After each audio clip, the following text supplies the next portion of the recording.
Hey, good morning, good morning. It's Jackie from Cruising the Sierra Farm. And today's video is going to be about preparing your garlic for storage for the year. And here is, no, get out. You know better. Sorry, the puppy was about ready to go in the garden bed. I'm trying to train him that he stays out of the garden beds.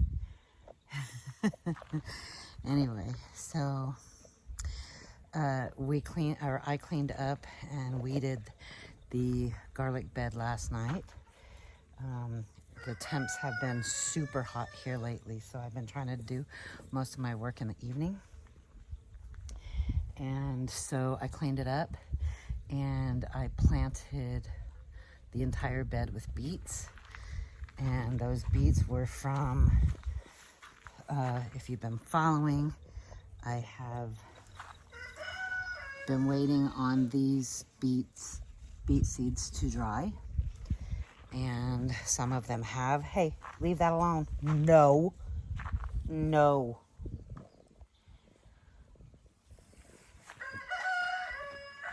Okay, anyway. So I've planted the entire bed with the beet seeds. So we should be able to harvest those before our first frost. And today's going to be filled with lots of garlic cleaning, and then probably harvesting all of the sweet pea, sugar snap peas.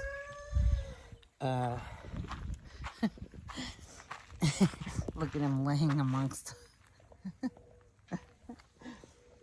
He's laying amongst the weeds and sweet meat winter squash. Okay, so let me go let the chickens out. Hang on. All right, I'm coming. Good morning, RC. Morning, guys. Good morning. Good morning. I'll let the teenagers out. They aren't really teenagers anymore, are they?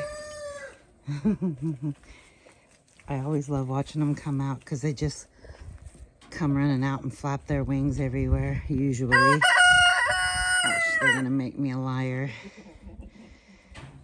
Oh, there we go. Okay, well, that was not what I'm used to. They usually are flying all over the place with those wings.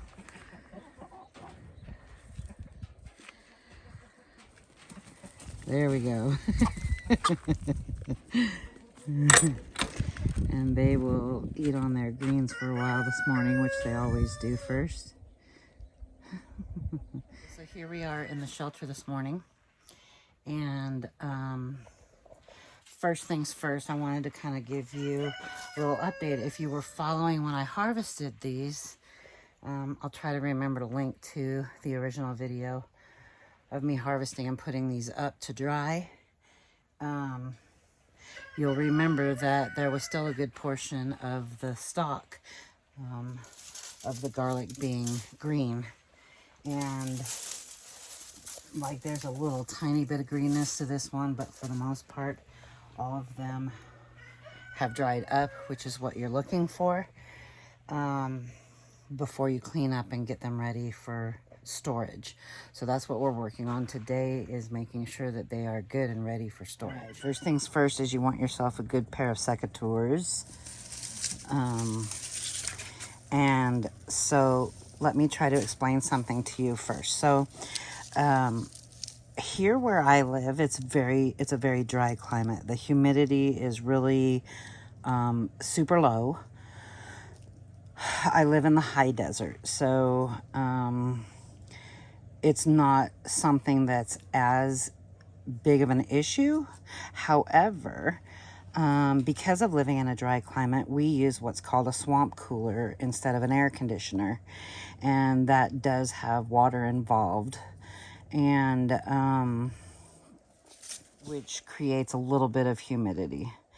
So in the house, it might be, I really truly don't think that it's going to be an issue. But those that live in more humid climates, what you need to understand is that these roots definitely, even though it looks dead here, right?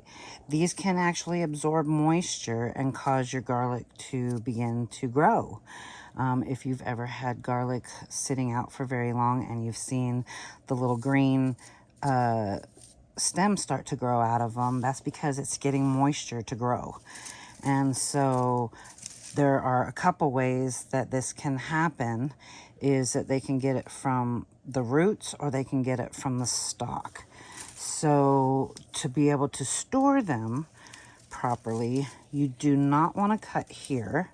You want to cut 2 to 3 inches above the bulb or the garlic head. And you're going to cut and clean this all up. So this is what we're going to do. We're going to cut 2 to 3 inches above. I am saving them in the bucket because we will run these through the chipper shredder and they will go straight into our compost bin. Everything is repurposed here. So then we will just take the clippers and we will clean this up really good. Cut them as short as you can without harming the head.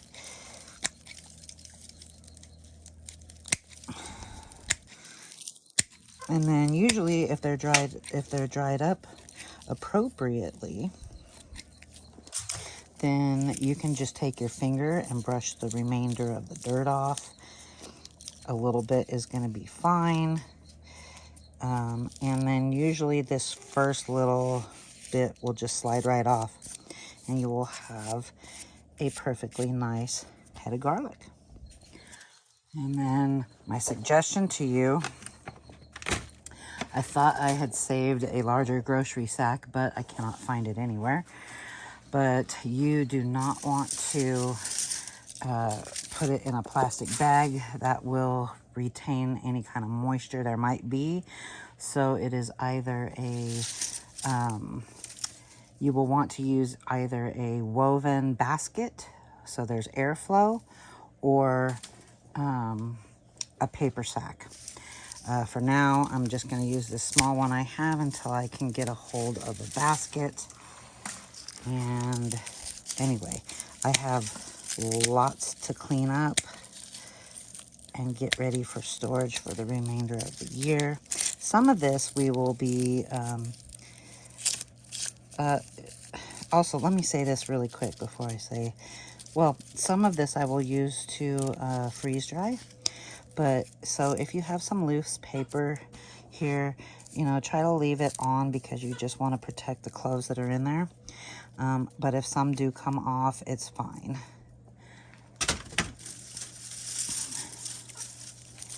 All right, so I've got a lot to do.